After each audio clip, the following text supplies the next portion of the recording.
अब बात करते हैं ऐसे मसले की जिसको लेकर काफी चर्चा हो रही है। क्रिकेट को लेकर बांग्लादेश की जो बोर्ड है वो काफी बिदक गई है। क्यों? इसकी वजह है मुस्तफिजुर रहमान, जिनको लेकर आईपीएल से बाहर करने पर बांग्लादेश की बोर्ड और वहां का जो सरकार है वो नाराज नजर आ रही है।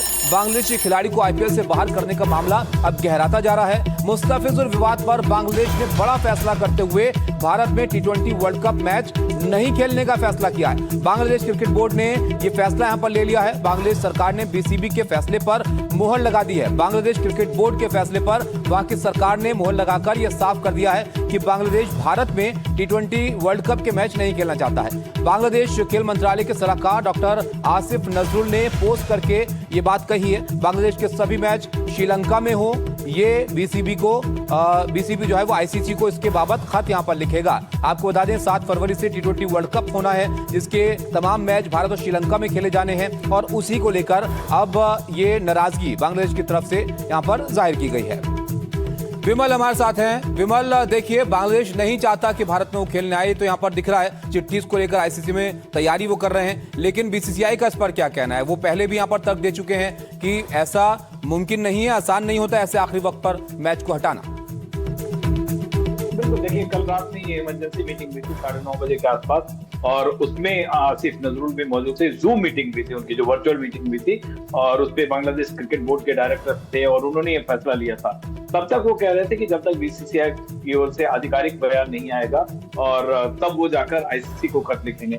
इस बीच में मुझे लगता नहीं कि बीसीसीआई की ओर से आधिकारिक बयान गया है, लेकिन इस बीच उन्होंने बांग्लादेश सरकार ने, आसिफ नजरुल जो खेल मंत्रालय के सलाहकार है, क्योंकि अभी वहाँ सारे जो है सलाहकार ही एक तरह से समझिए वहाँ के खेल मंत्री है, तो उन्होंने फेसबुक पर अपने जो आधिकारिक हैंडल है उस पर पोस्ट कर जो आपने जानकारी दी है कि बांग्लादेश यहाँ नहीं आएगा, या जो भारत में जो मैच हो रहे हैं 3 मैच उसको कोलकाता में खेलना, 1 मैच मुंबई में, तो वो श्रीलंका में शिफ्ट करना चाहता है, ये जो खबर दी है। लेकिन सुबह ही जो अनऑफिशियली बीसीसीआई, क्योंकि जब तक बीसीसीआई के पास या आईसीसी के पास नहीं आएगा वो उनकी ओर से आधिकारिक बयान नहीं आएगा, लेकिन जो उनकी जो सोर्सेज हैं जिनसे हमारी बातचीत हुई, उनका साफ कहना है कि ये पॉसिबल नहीं है 1 महीने में सारा लॉजिस्टिक चेंज करना और बोर्ड को मतलब जो ब्रॉडकास्टर्स को वहां पे ले जाना, क्योंकि एक दिन में 3-3, 4-4 मैच भी है। बिल्कुल, और विमल जो वर्ल्ड कप की शुरुआत हो रही है 7 तारीख को, वो भी बांग्लादेश के मैच से ही हो रही है।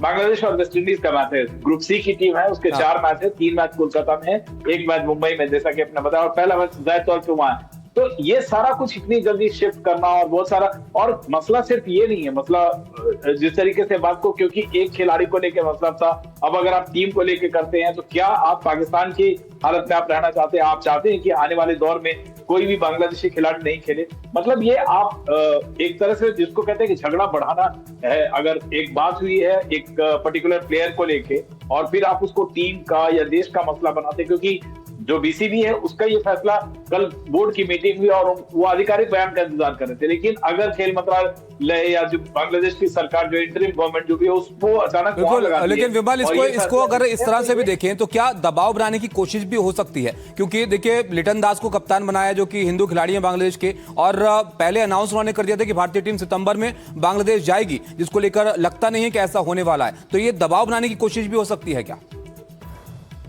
देखिए ये है, मतलब वो टैक्टिक्स तो जरूर है, लेकिन ये मतलब आप भी जानते हैं, मतलब अगर सिर्फ बीसीसीआई या आईसीसी के ऊपर बात आ जाएगी तो बांग्लादेश क्रिकेट बोर्ड को 5% से भी कम रेवेन्यू मिलता है और वो अफोर्ड नहीं कर सकते हैं। पाकिस्तान के पास तो फिर भी 5.75% रेवेन्यू मिलता है आईसीसी के शेयर का, जो आईसीसी का टूर्नामेंट है, उस टूर्नामेंट के तहत जो आपको पैसा जाना इतना आसान नहीं होता है। वो अब मतलब जिसको कहते हैं आर्म ट्विस्टिंग, मसल फ्लेक्सिंग, बिल्कुल जाहिर तौर पर विमल सिर्फ कह देने से नहीं हो जाता है। अब बांग्लादेश यहाँ पर इस पर राजनीति करना चाहता है, तो देखिए उसका क्या यहाँ पर हल होता है। बहुत शुक्रिया विमल आपका इस सब जानकारी के लिए।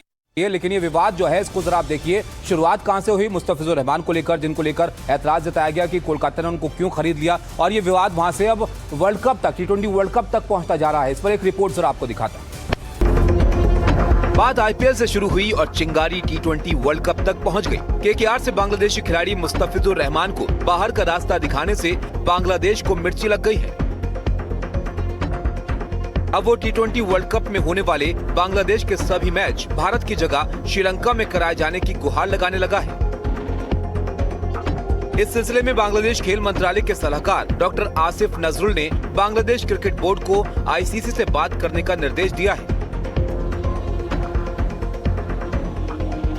इस फैसले के बाद बांग्लादेश क्रिकेट बोर्ड ने रात करीब 9:30 बजे इमरजेंसी मीटिंग भी की। मीटिंग से पहले Bangladesh cricket board media committee के चेयरमैन अमजद हुसैन ने यह दावा किया कि मुस्तफिजुर को केकेआर से बाहर निकालने की कोई आधिकारिक जानकारी बांग्लादेश को नहीं मिली है।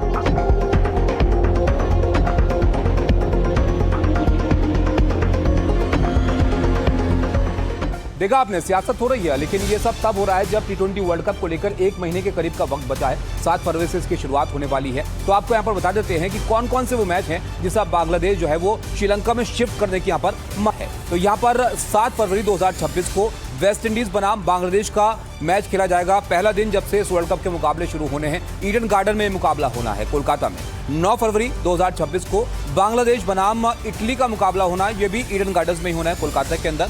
और इसके अलावा आप देखिए 14 फरवरी का दिन जब इंग्लैंड बनाम बांग्लादेश का मैच होना है, ये भी कोलकाता में ही खेलना है बांग्लादेश को। और 17 फरवरी को बांग्लादेश बनाम नेपाल का मैच होगा, ये मुंबई में होना है वानखेड़े में। तो कोलकाता और मुंबई में बांग्लादेश को अपने मैच खेलने हैं, जिनको लेकर वो चाहते हैं कि मैच श्रीलंका में खिलाया जाए।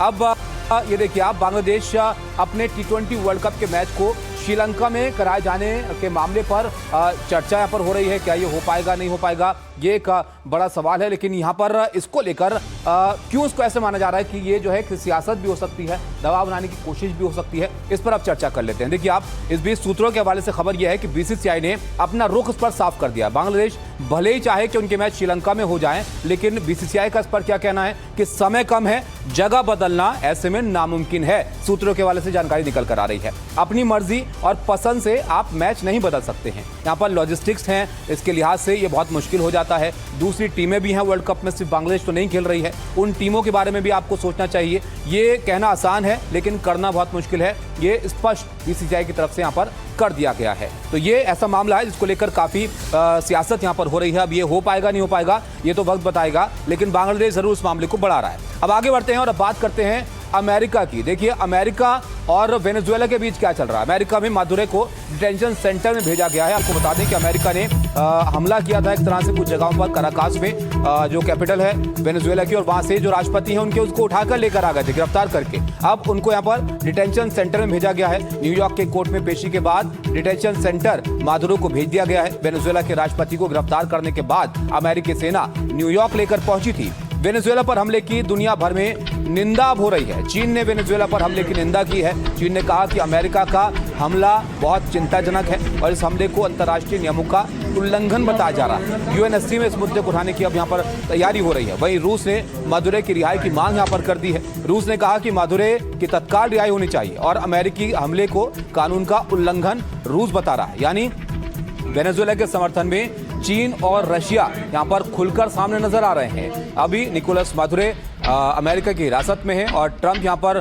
कह रहे हैं कि जो वेनेजुएला का प्रशासन है, वेनेजुएला की सरकार है, वो अब वो चलाएंगे। वहां पर ये बड़ा मामला जो है वो फैलता हुआ दिख रहा है। ये तस्वीरें जरा आप देखिए, इससे पूरा घटनाक्रम आपको समझ में आएगा कि ये हुआ क्या है, जिसको ट्रंप ऑपरेशन एब्सोल्यूट रिजॉल्व बता रहे हैं। दरअसल उसने तनाव की स्थिति पैदा कर दी है, न सिर्फ इन दो देशों के बीच बल्कि बाकी दुनिया के जो मुल्क हैं उनके लिए भी, क्योंकि ये तमाम जो मामला है ये जो है वो ऑयल और क्रूड से जुड़ा हुआ है और इससे इसका असर वैश्विक स्तर पर पड़ सकता है। इस पर एक रिपोर्ट जरा आपको दिखाता है।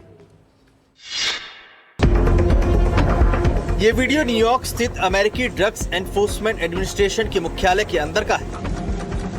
निकोलस मादुरो को अमेरिकी अधिकारियों ने पकड़ रखा है। वीडियो अमेरिका की रैपिड रिस्पांस 47 ने शेयर किया। ये तस्वीरें उसी वक्त की हैं।